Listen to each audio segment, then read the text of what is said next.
दूसरे टी20 में पाकिस्तान को शिकस्त। ग्रीन शर्ट से 184 रन के हदफ के ताक़ुब में नाकाम रहे। मोहम्मद रिजवान खाता न खोल सके। साइम अयूब ने 2 रन पर ब्रेक लगा लिए। बाबर आजम ने 32 और फ़खर जमान ने 45 रन स्कोर किए। शादाब 3, आज़म खान 11 और इफ्तिखार अहमद 23 रन बना सके।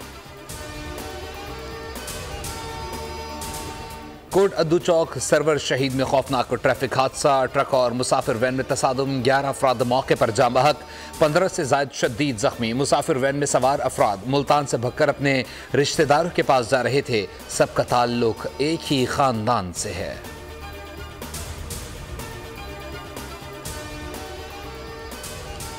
और कराची के इलाके गुलशन गाजी में शौहर ने बीवी को हथौड़ा मारकर कत्ल कर दिया।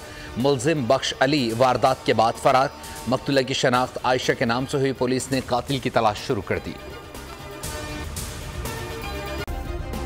सब्सक्राइब करें और बेल दबाएं ताकि कोई खबर रह न जाए।